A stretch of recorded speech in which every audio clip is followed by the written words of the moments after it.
Now, right here with us, it's like, I feel the energy. Thank you so much for coming. You know, it's already in the top 5 too of most watched on the site. Let's get to number 1. Let's get it to number 1. So thank you everybody for joining, everybody for coming here to see it. You know, this is a Screen Actors Guild conversation, so I want to focus a lot on the acting. But actually, Malcolm, to start, to talk about the rehearsal process, because I've heard you made it very calm. You lit some candles. But what was it like getting this ensemble? Because in a way, a production like this really does live or die based on the ensemble, you know, and that's what it really is all about. Entirely. This was that was such a focus of this production. You know, it was like I remember in prep, it's very exciting in prep when you're working with all the department heads, and it feels like you're telling your friends at school like that your friend from camp is coming. Where I'd be like, oh, the actor's coming next week. It's gonna be, you know, John David and Danielle and Sam. It's gonna be great, guys. You're gonna love everybody. And so when they did come and we got to rehearse, it was like I knew that this was gonna be a really special moment when we first got together, because at the first rehearsal, we started at noon or whatever it was, and we didn't even open the script until like 1, because everybody was just kind of talking and getting to know each other. And I remember just like sitting back and enjoying that. And I was like, oh, this is gonna be a great ride. Danielle, in a way, it's true, right? Because this is a movie about family and ancestry. And so you have to feel like a family together in order for this to work. How was that early on coming in? Because these 3 had all been in the Broadway production, and you were coming in. Did it feel right pretty much immediately? Yeah, you don't have to, you don't want to feel like family, you want to be family, right? Yeah. And so it was instantaneously that. And that was enacted by me being the target of a lot of see? What do you mean?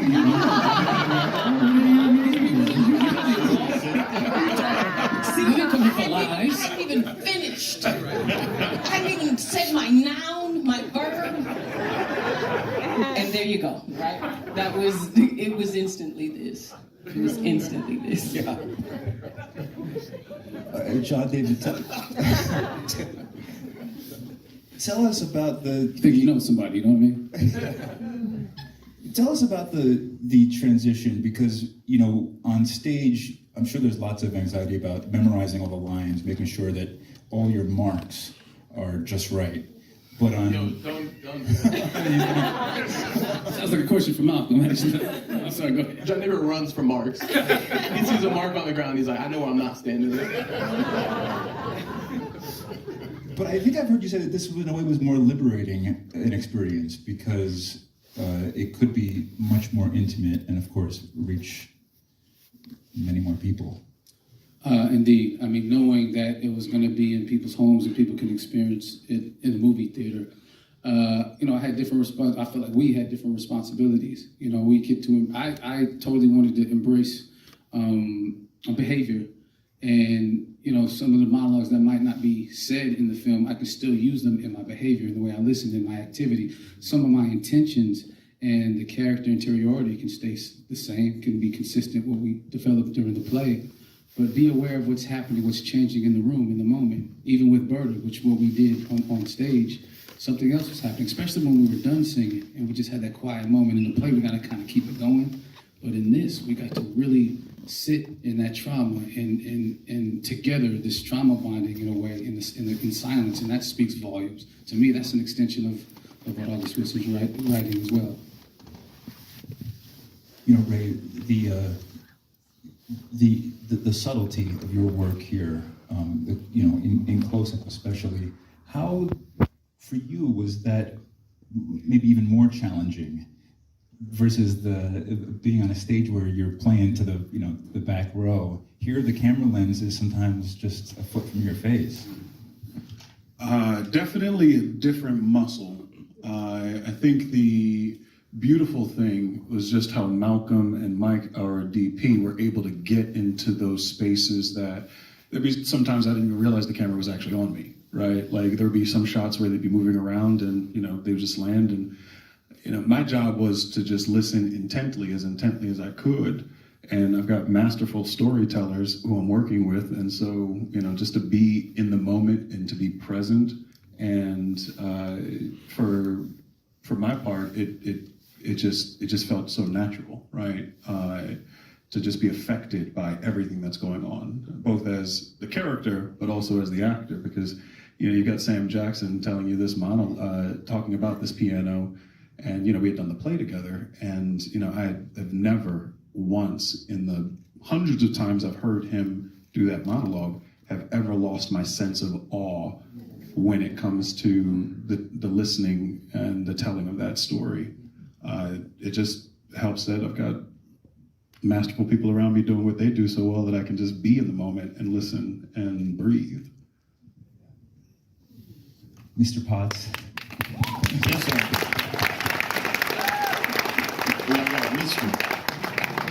I got a mister. Yes, sir. Well, I mean, in a way, because I think that you've been referred to as Wilsonian. No.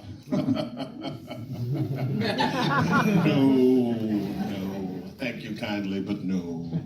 But how important, in terms of even the initial impulses when you were much younger to be an actor, I've heard that August Fences was a major moment for you. Oh yeah, it absolutely was. That's when I really decided to go for it. When I saw that it was a Tony Awards that year that Fences was up for, and they had done a little snippet of the great Troy and Corey scene with the late great James Earl Jones and the great Courtney Vance, and I was just enthralled.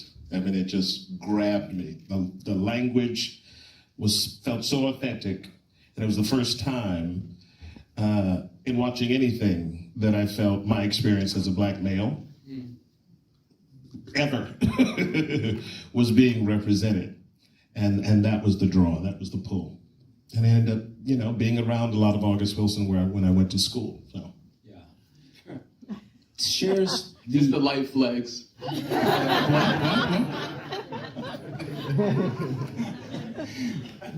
Tell us about your role, not necessarily in the film, but on this set, among the other actors. As I think Malcolm. I mean, he's a mentor to. Absolutely.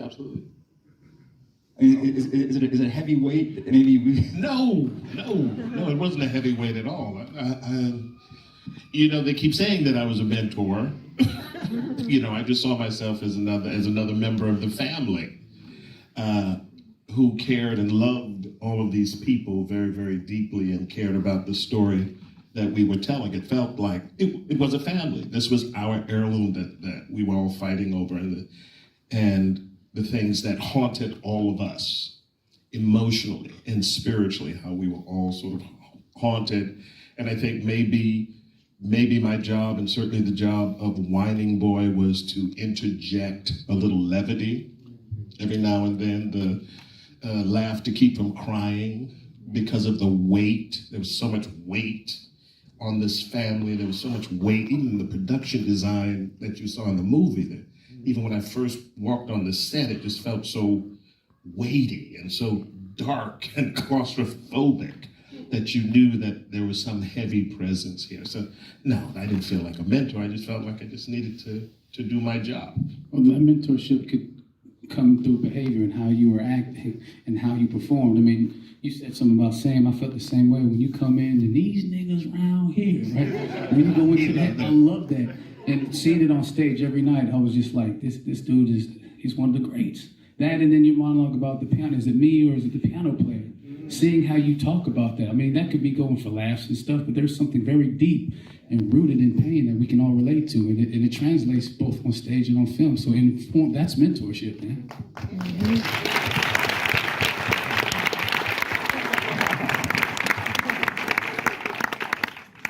All righty. Congratulations. Danielle, we've seen you in Till.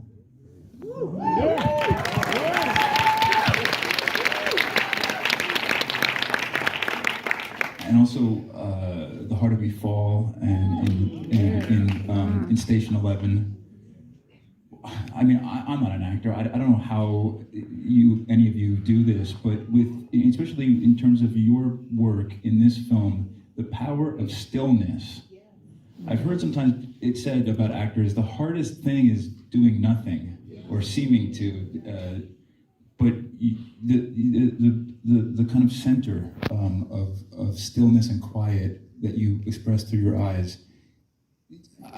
It's hard to ask a question about how do you do it, but what is for you the importance of stillness in your craft? I think it's the thing that we're all kind of chasing.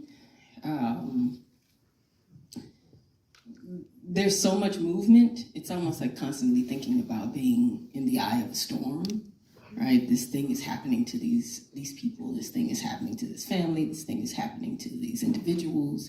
And peace, to get to some understanding, you don't have to do anything for that. That's what stillness is. I'm just present. I'm just being. It's in, out, breath in, breath out. And you can apply that to anybody. Like, it's also a concept of love. It's a concept of human expression. And so if that's a kind of core, it'll instantly, reflect itself in the passions that drive the person, in the passions that are sort of driving around the person, be it character, be it production design, be it, the language that comes out. And so if that's what the core is, then it will reveal itself in all of the other behavioral manifestations that come out. How, as the film gets closer to its incredible conclusion, like on the day when you have to sort of conjure up more, what is your method for doing that, for getting to that place when an ordinarily still performance actually has to become more explosive? I think it's still a bit still peaceful. It's still it still has stillness. Yes. Something. There's an attachment, right? When people talk about the string from the head, there's an attachment from your head to your head, right? Spiritually, and it is there. There's a wavering, right? Because the wavelengths are moving, but that stillness is still being called through you. The piano is a portal. The body therein, the body is a vessel, a portal for a conversation that's being that is being had between spirit and everything that is earthen.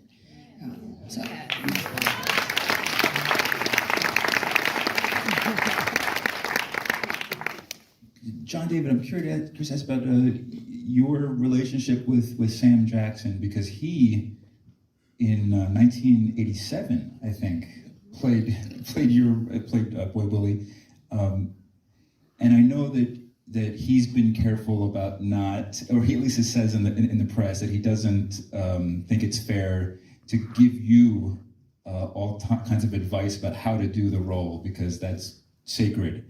But what is the relationship like in terms of your shared experience in this part? Yeah, how deeply personal this character in this piece of work is to both of us, how it has affected our lives. He's talked about it publicly, and I just respect him even more so, knowing that where he is in his career, he's done it all, he's got it all, and he still cares this much about it, that he's off book for everybody's character at this point. This is not something to play with, August Wilson. And you gotta earn the right to say these words, and if you do, then he'll open up to you. And I love that, And so I felt on a personal level, more so than just character discussions, but how our station and our relationship to acting and to show business, what this means. And we definitely were in concert and lockstep with that. Incredible. Malcolm, I'm curious to also have you talk about the sort of musical quality of this movie, the vibrant the musical quality of it. How important was that? And we should say, that it is an adaptation with Virgil to bring this to the screen. it's a cinematic play already, but to bring it even more power and music, really. Yeah, music's a central theme in this, and if you know August, you know he's concerned with music, and the first element of music was the dialogue itself, right? Is what the words that the actors are given, and you know we wanted to, in the casting process, we wanted to have the best actors in the world do this, and for whatever reason, they all said yeah. so that was the first kind of layer of music, right? And then in the script, we kind of find how to find the rhythm within that. In the adaptation process, you know, you're kind of downloading everything that's in there. You're trying to understand as much as you can about August, his intentions, and his work. Moreover, even outside of this play, who he was as a man, and then you kind of put that through the prism of yourself and express it in the art form that you know, which is writing and filmmaking. So we wanted to include music in a meaningful way, and that kind of turned into all of these different elements of it. Obviously, we have Berta, we have the hesitating blues that Whining Boy does, and then we threw Erykah Badu in here, and we wanted to honor kind of the history of Black jazz at this time, and then we wanted to honor the diaspora in our music. We wanted to go from West African music with Fela Kuti to Salt, to Frank Ocean, and kind of connect Black people all over the world in a way that we are connected, and present that through music, through spirit. And then we have Desplat doing our score, which is this wonderful, grand, mystic and mythical thing. And in our film, we're making a film, but we always want to honor the stage because that's the medium that birthed this project. And I think in many ways, Desplat's take on the score was he brought the proscenium to the film. You know, he brought the curtains and the ornamentation around the stage, and we put the film inside of that. So I thought it was a nice, wonderful kind of mix. Yeah.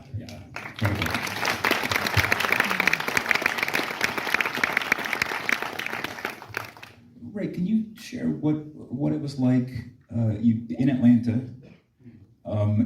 and kind of I'm curious what the experience with Malcolm. Did you do a lot of takes? Did you do different versions of line readings?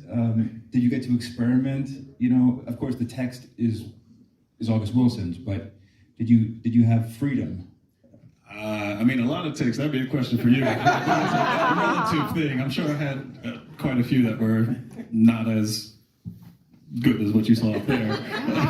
Hopefully, no. But you know what's wild? It never felt like we had a long day. You know, to me at least, which is a testament to how Malcolm runs his camp. You know, it's one of those things where you're just excited to be with the people that you're with every day, even though you're in a soundstage, even though you're, you know, locked in this dark room. I'm like, there's no other group of people I'd want to be locked in this dark room with for, you know, 12, 16 hours a day. So for me, I'm like, however many takes you need, let's do it. You know, I'm like, well, we'll be here till we get it, right? Like, that's the thing.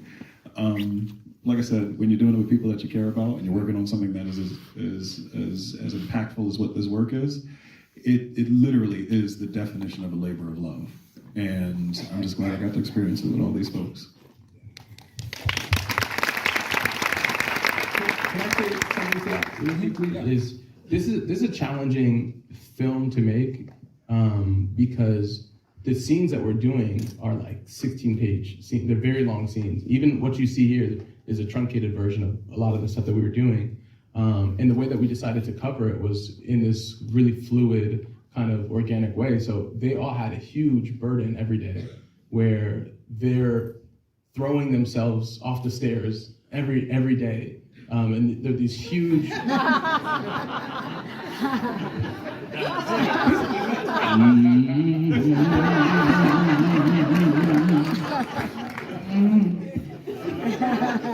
He goes around the world with Chris Nolan, doing everything forwards and backwards. I can't get 2 takes. Going down the stairs.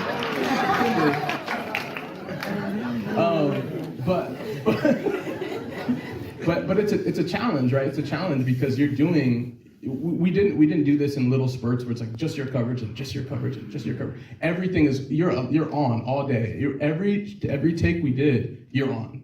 Everything you did, and it requires a certain generosity for sure of the actors, and what they gave to each other I think was the most inspiring part of this, because when the camera's on you, when the camera's off you, it's so easy to kind of be like, well, I did my close-up, I did my part. But what often happened, which was so beautiful to see, was the most emphatic take that they would give is for the other person. Mm-hmm. What John David was giving for Danielle, what Danielle was giving for Ray, that would be the time I'm like, oh my God. So I just really want to shout out their generosity and their preparedness, because we're shooting off the call sheet every day. We're going past what we're supposed to. We're doing all these things, and they were just ready. They were ready.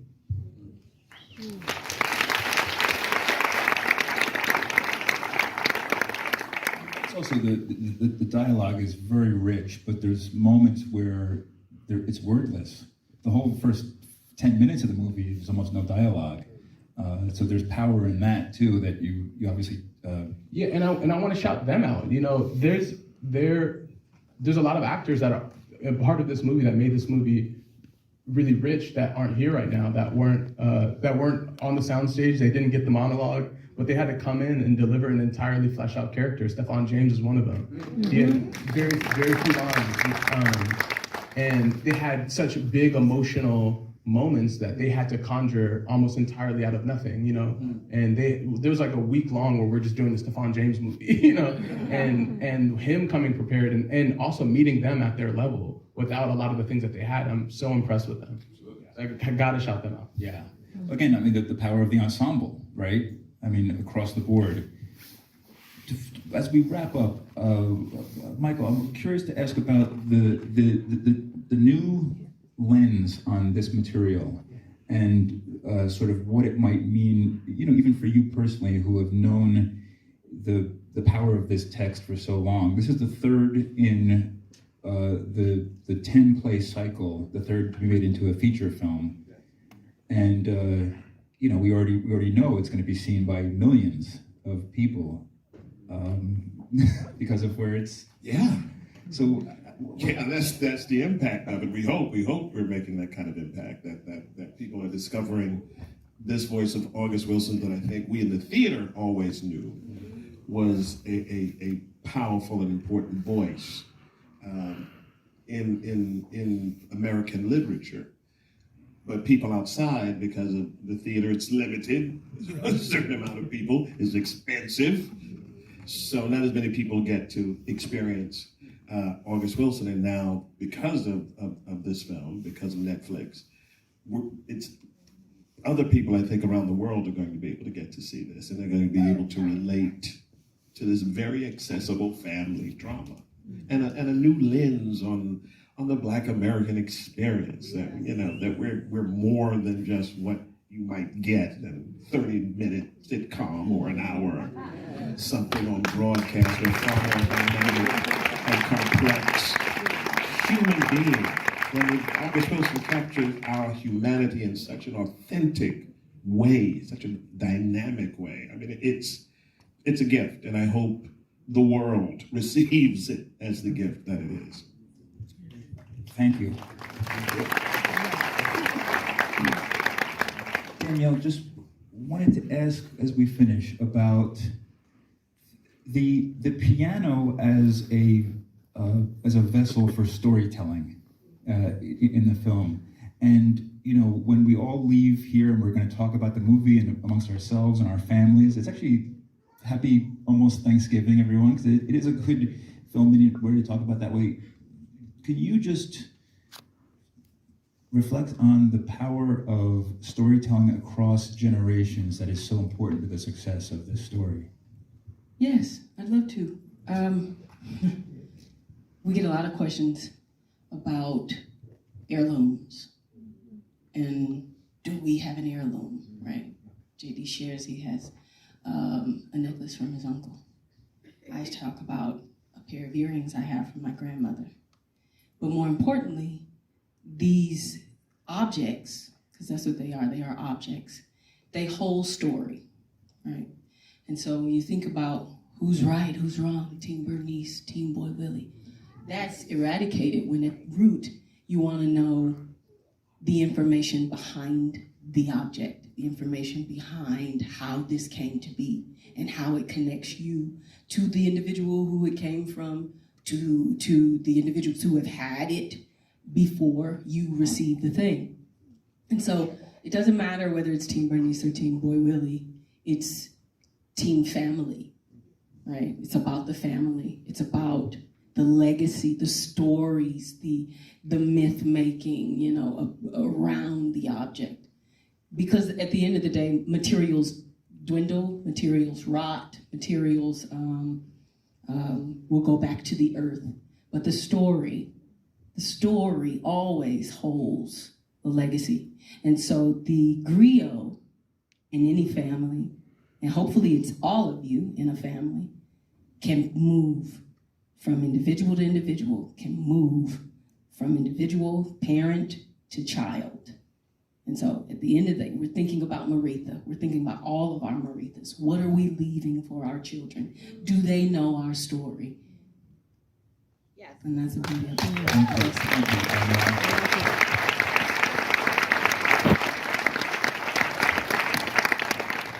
Well, you know, on behalf of the audience, I just want to congratulate Malcolm, your entire cast, and thank you so much for being here to talk about the movie with us. And shout out to Corey Hawkins.